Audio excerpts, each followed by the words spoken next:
Camden is 50 years old, Camden Art Centre is 50 years old, and since they have opened up their archives, which contain 50 years of history, we thought it would be very relevant to dig out all the women that have passed through the centre and to celebrate women, especially in Camden, over the last 50 years. The Ladies of the Press has always looked at radical press as an inspiration, making zines live and on site with as little technology as possible and making them available to as many people as possible. We're like a little machine, you know, Anna does the assembling of information and people, I do the assembling of, you know, the typography and the printouts. The archive itself is very male dominated, so it's really, really important to highlight women who have made a difference to other people, even if they are not famous. And hopefully things will change in the future. There will be more equality in the arts.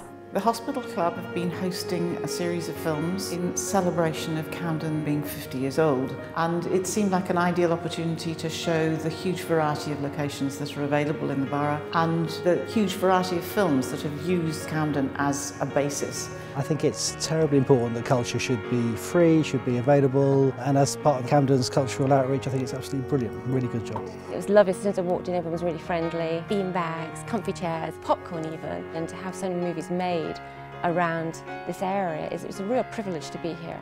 Restage takes its inspiration from the legacy of radical or alternative theatre, which has its roots here in Camden. In 1968, the Theatres Act meant that scripts weren't censored by the state. The period that followed saw theatres aimed at previously marginalised groups, feminist groups, black and Asian theatre, gay and lesbian theatre or disability theatre, and all of these objects are the props, costumes or backdrops which have been reimagined from archival images of specific companies that were working in Camden in the 1970s. The Swiss Cottage Library plays a really important role in its community. To see people interacting with the work, and when it's activated by a photographer, really gives it that energy or that sense of action or protest. A group of writers and actors from RADA came to make a piece of work based on some of the original scripts. Don't touch it!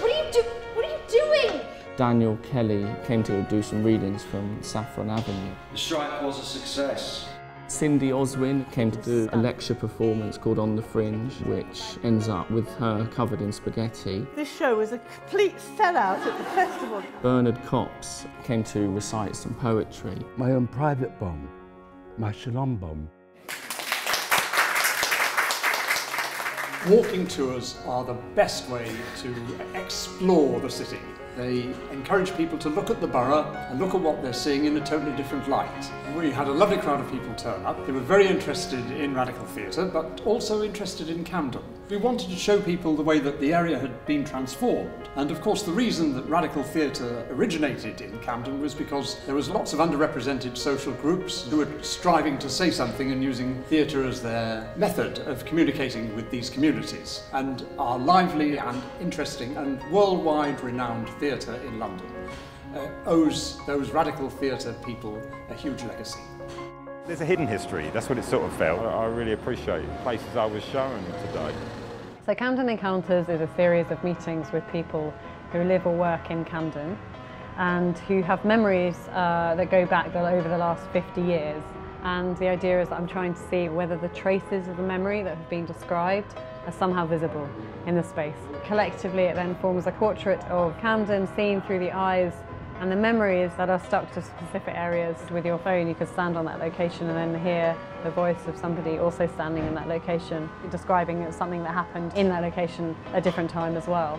RADA is presenting the Humanities in Ampthill Park and in Fellows Road. We thought we should take the first instance of Western drama where the dramatist discusses a shift from barbarism into a society ruled by law and respect for the human being. Like theatre, architecture is subversive as well. So it is extraordinary that we should be taking a play written 2,500 years ago, dealing with respect for human life through areas which were created to take care of families. The performance itself was brilliant. Theatre can really be performed anywhere. People were enjoying it around the flats. People were like coming out and watching. I love it. Yeah, it's like theatre for the people. So it's nice to see it break out into residential areas. I'm sure there are hundreds and thousands of spaces just like this all around London that the same magic could happen within. We're Walls on Walls and we're an audio-visual collaboration. The project works with communities to create an audio-visual installation site-specific to where they live.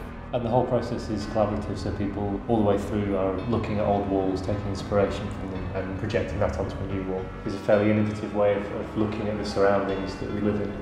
And it's a really democratic approach to producing artwork. There's a real sense of civic pride and identity in Camden, and anything that increases that is a good thing. We've been painting this big wall over here. We did some of the painting like with sponges and rollers. It was really fun. The children talk about why they like the area, and the older people talk about the changes they've seen. So it's something to be really, really treasured. I feel really proud to be part of it, and I hope this stays for a long time.